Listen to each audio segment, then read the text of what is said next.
सत साहब, स्वागत है आप सभी का सुनील राय ऑफिशियल में। दोस्तों, आज हम बात करेंगे नशा को लेकर के, जो कि हमारे समाज में जो है बहुत प्रवृत्ति खराब हो गया है। आज हमें देखने के लिए मिलता है कि 8-10 वर्ष से बालक को लेकर के, जिसकी उम्र जो पढ़ने लिखने की होता है, जिसकी उम्र हमारे समाज के संस्कार सीखने के लिए होता है, जिसकी उम्र नादानी करने के लिए होता है, ओह बच्चे आज हमें नशा में लिप्त होते हुए और अनाप शनाप बातें सीखते हैं और बोलते हैं। इसके ऊपर इसकी आधारित आज हम कुछ वक्तव्य देने चाहता हूँ हमारे उन दर्शकों को जो कि कुछ सीखे, और अब यदि समाज में भी ऐसा देखता है तो उन्हें उस पर एक्शन लेना आवश्यक होता है। हमारे समाज में आपको देखने के लिए मिलता है कि अभी कोई किसी का बात नहीं सुनता। खास करके गार्जियन जो है अपने काम काज में लिप्त होते हैं और अपने बच्चे को ज़्यादातर ध्यान नहीं देता। उन्हें यही होता है महसूस कि हमारे बच्चे अच्छे हैं और हम जो है जो कर रहे हैं कार्य वो भी सही है। मेरे भाई एवं बहनों, ऐसा नहीं है। हम आप क्या कर रहे होते हैं और हमें और आपको क्या करना चाहिए, ये हमें आध्यात्मिक ज्ञान से ही संपूर्ण बातें पता चलता है। और उन बच्चों के भी बहुत अवसर पड़ता है कि आप क्या कर रहे हैं, उनकी माता पिता क्या कर रहे होते हैं, उन्हीं को देखा देखी आपके बच्चे भी कर रहे होते हैं। यदि आप रोज शराब पी के आते हैं और घर में आनाकानी करते हैं या समाज में किसी पड़ोस वाले से लफड़ा करता है, तो आपका बच्चे भी वो प्रक्रिया का देख रहे होते हैं, उन सिस्टम को देख रहे होते हैं। यदि आप मांस, तंबाकू, बीड़ी, सिगरेट जैसी चीज़ें, पदार्थ यूज करते हैं, तो इनकी अवसर सीधे तौर पे आपके बच्चे पे भी पड़ता है। उन्हें भी इच्छा होता है कि हम भी सिगरेट पिएं, हम भी तंबाकू खाएं।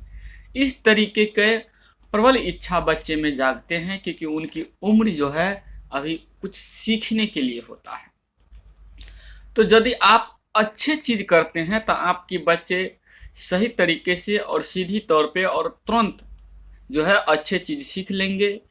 और यदि आप बुरी काम में लिप्त हैं तो आपके बच्चे भी को भी वही चीज़ का अवसर पड़ता है और आपका बच्चा भी यही चीज़ करना प्रारंभ कर देते हैं।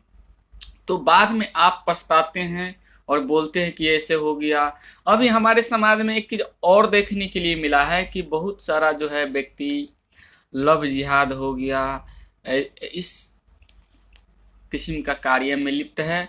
और इन कार्य में लिप्त है और इससे जो है बहुत बड़ी जो समस्या देखने के लिए मिला है वो क्या है कि इनके कारण कोई फांसी पे लटक जाता है, तो कोई जहर खा के मर जाता है, तो कोई अपने परिवार से बिछड़ जाता है।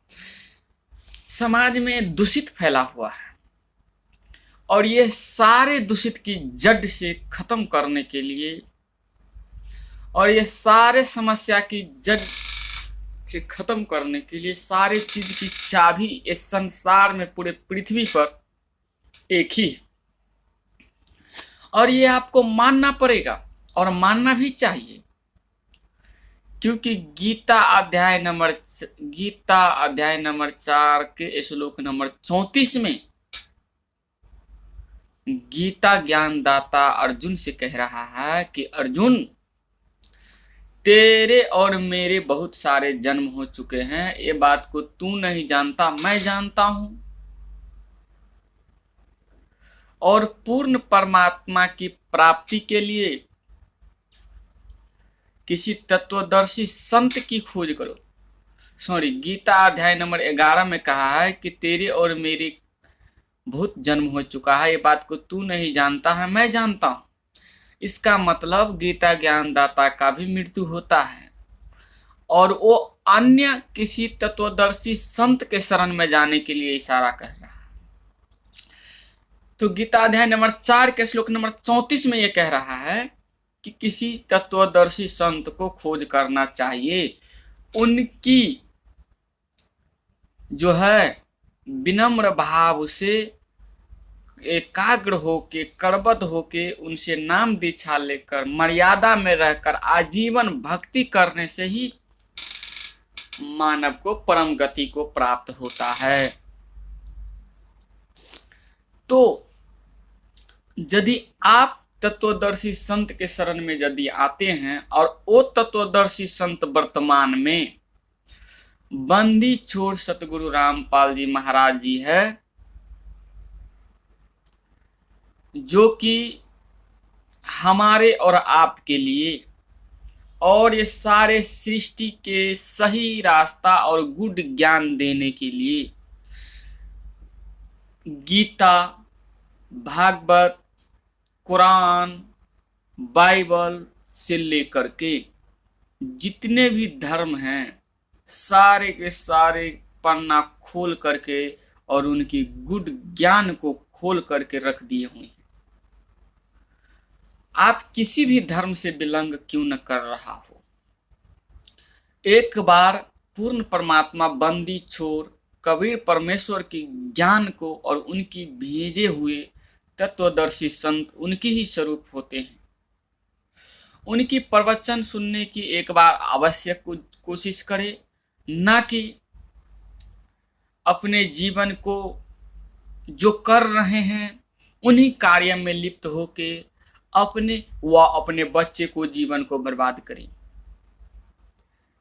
मैं आप सभी जगत भाई बहनों से हाथ जोड़कर निवेदन करता हूं कि यदि आप YouTube चैनल देख रहे हैं तो संत रामपाल जी महाराज करके सर्च कीजिए और जिन धर्म से आप बिलोंग करते हो उन धर्म की जो है विस्तार से उनकी मुखार बिंदु से कही हुई प्रवचन को ग्रहण करें, उनकी मुखार बिंदु से व्याख्या की हुई उन अपने शास्त्र को उनकी मुखार बिंदु से सुने।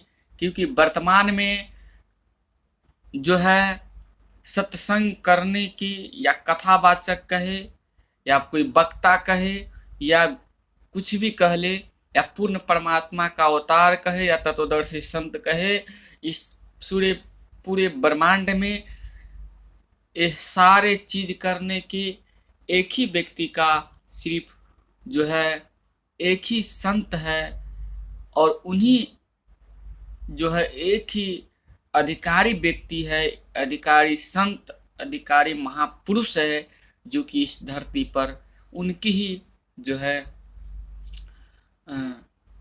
करने की अलाउड है। अन्यथा कोई भी करता है सत्संग, कोई भी प्रवचन करता है तो वो अपने पाप के भागी ही बन रहे हैं, क्योंकि ये पूरे ब्रह्मांड में किसी का भी जो है अलाउड नहीं है। संत रामपाल जी के अतिरिक्त इस पूरे ब्रह्मांड में कोई गुरु नहीं है, कोई तत्वदर्शी संत नहीं है, कोई बाखबर नहीं है, कोई वक्ता नहीं है। और यदि है तो वो सब खुद पाप इकट्ठे कर रहे हैं और दूसरे को भी पाप की भागी बना रहा है। तो मैं सभी से हाथ जोड़कर विनती करता हूं कि यदि YouTube चैनल आप देखते हैं तो संत रामपाल जी महाराज करके सर्च कीजिए और उनकी दी हुई सत्संग को ग्रहण करें और अपने जीवन को धन्य बनाएं। क्योंकि मेरे भाई एवं बहनों कहते हैं कि मानव जीवन दुर्लभ है, मिले न बारंबार, तरबड़ से पत्ता टूट गया, बहुर न लगती डार। इतना कहते हुए मैं अंत में यही कहूँगा कि जीव हमारी जाति है, मानव धर्म हमारा, हिंदू मुस्लिम सिख ईसाई धर्म नहीं कोई न्यारा। सत साहेब पूर्ण परमात्मा कबीर परमेश्वर की जय।